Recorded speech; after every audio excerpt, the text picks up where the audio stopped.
In 2008, the private jet industry looked like it was falling apart. Orders were being canceled. Executives who normally flew on Gulfstreams suddenly started driving to meetings because arriving on a private jet during a recession had become terrible publicity. Even major automakers were told by lawmakers to sell their corporate aircraft before asking taxpayers for bailout money. For a moment, it seemed like private aviation had reached its peak. It hadn't. The industry quietly recovered. Today, more private jets are flying than ever before. And the difference between the cheapest way to experience private aviation and the very top is far larger than most people imagine. One traveler pays $2,000 for a seat. Another spends $75 million buying the aircraft itself. Same runway, same sky, completely different world. Let's get into it. Level 1. Semi-private flights. This is where most people first step into private aviation. It feels exclusive. But it's only the beginning. The most common option is an empty-leg flight. When a private jet needs to reposition for its next customer, operators often sell the unused seats at heavily discounted prices instead of flying empty. Routes like New York to Miami or Los Angeles to Las Vegas can sometimes cost between $1,500 and $4,000 one way. Semi-private airlines push the idea even further. Companies like JSX operate scheduled routes using small business class aircraft that depart from private terminals. Tickets usually range from $500 to around $2,000. No long security lines. No crowded gates. No fighting for overhead bin space. The typical customer? A startup founder celebrating a funding round. A real estate broker trying to impress a client. Someone chasing the private jet lifestyle without actually controlling the jet. Because here's the catch. The schedule isn't yours. The destination isn't yours. The aircraft leaves when the operator decides. You simply bought a nicer seat. Real flexibility begins at the next level.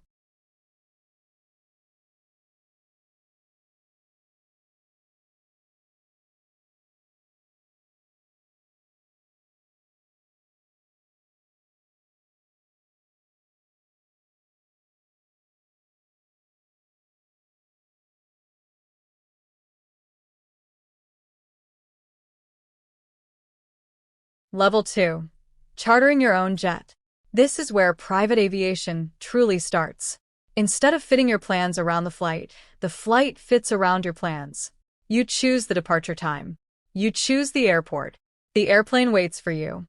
Light jets like the Citation CJ3, Phenom 300, or HondaJet typically carry 6 to 8 passengers with ranges around 1,500 to 2,000 miles. Charter prices generally fall between $4,000 and $8,000 per flight hour.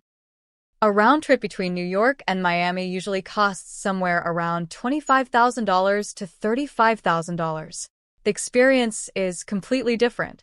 You're no longer buying transportation. You're buying control over your schedule. The people here aren't necessarily billionaires. They're CEOs, law firms, business owners. Companies that realize flying privately can actually save money when multiple executives need to visit several cities in a single day. For many people, this is the first time the numbers actually make sense. And once they see that, it's difficult to go back. Level 3. Midsize and Super-Midsize Jets. This is where private flying stops feeling like a luxury upgrade. It becomes business infrastructure. Aircraft like the Citation Longitude, Challenger 350, Praetor 600, and Citation Latitude offer seating for 8 to 10 passengers with ranges of roughly 3,000 to 4,000 miles. Hourly charter costs usually range from $6,000 to $12,000. Now you have stand-up cabins, private lavatories, conference tables, meals, space to sleep. Flights from New York to Los Angeles become nonstop. The airplane is no longer simply taking you somewhere. It's where work happens. A commercial itinerary that once required 2 days can now be completed in 1. The executive sleeps at home instead of in a hotel. The client at this level often belongs to a family office or a growing corporation. Many eventually realize they're chartering so frequently that fractional ownership begins making financial sense. For countless experienced private flyers, this is the sweet spot. Enough comfort, enough range, without paying for more airplane than they actually need. Most stay here permanently. Level 4. Heavy jets. Now the cabin becomes almost as important as the destination. Heavy jets like the Challenger 650, Gulfstream G280, and Legacy 650 carry 12 to 16 passengers over distances of roughly 4,000 to 6,000 miles. Charter rates typically fall between $10,000 and $16,000 per flight hour. The aircraft now includes full galleys, separate cabin sections, sleeping arrangements, conference rooms, entertainment systems. Private aviation at this level isn't competing with commercial first class anymore. It's competing with luxury hotels. And often winning. Meetings continue in the air. Families travel coast to coast while children sleep in a separate cabin. Executives negotiate deals before landing. The airplane itself becomes productive space. The traveler here might manage a private equity fund or oversee multiple companies. The aircraft isn't a luxury. It's simply another business tool. This is also where ownership begins making financial sense for people flying hundreds of hours each year. Level 5. Ultra-long-range jets. Distance almost disappears. Aircraft like the Gulfstream G700, Bombardier Global 7500, and Dassault Falcon 8X can fly between 7,000 and 8,000 nautical miles without stopping. New York to Tokyo. London to Singapore. One flight. No fuel stops. No unnecessary connections. New aircraft in this category cost around $75 million. Charter rates usually range from $12,000 to $18,000 per hour. This level belongs to global entrepreneurs, technology founders, international investors, people whose calendars span continents instead of cities.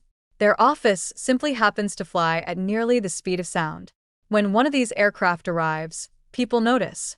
Not because it's a private jet, because it's one of the few aircraft that instantly announces itself without saying a word. Above this point, aviation becomes about something much bigger than transportation. Level 6. VIP airliners. Private aviation becomes a flying residence. Instead of modified business jets, owners now fly aircraft based on commercial airliners. Boeing business jets. Airbus corporate jets. The Airbus ACJ220 is a perfect example. Purpose-built for private ownership with multiple living spaces, bedrooms, dining areas, and lounges. Completed aircraft often exceed $80 million. The owners rarely appear on rich lists. Royal families. Industrial dynasties. Ultra-high net worth families who prefer privacy over publicity. A 12-hour journey inside a Gulfstream feels luxurious. A 12-hour flight inside a Boeing business jet feels like never leaving home. For the people at this level, one cabin simply isn't enough. Level 7. Flying governments. This isn't private aviation anymore. It's geopolitical infrastructure. Aircraft like Air Force One exist far beyond luxury. The current replacement program for the VC-25 fleet has an estimated cost exceeding $5 billion. These aircraft include medical facilities, secure communications, electronic defense systems, aerial refueling capability. They function as mobile command centers capable of running a nation from 45,000 feet. Elsewhere, royal families operate customized Boeing 747s filled with palatial interiors, diplomatic staff, security teams, and communication systems. These aircraft aren't simply airplanes. They're flying embassies. Private aviation began as a way to save time. Eventually, it became something else entirely. Between a $2,000 empty leg ticket and a multi-billion-dollar presidential aircraft, the airplane stopped being the product. Time became the product. The traveler buying an empty leg seat and the head of state flying inside Air Force One are both purchasing the same thing. More hours. One buys a few. The other controls all of them. Every industry sells a product. Private aviation sells the only resource nobody can manufacture. Time. The airplane was never the point. What you do with the time always was. I break down how these industries really work, not how the marketing brochures describe them. I'll see you in the next one.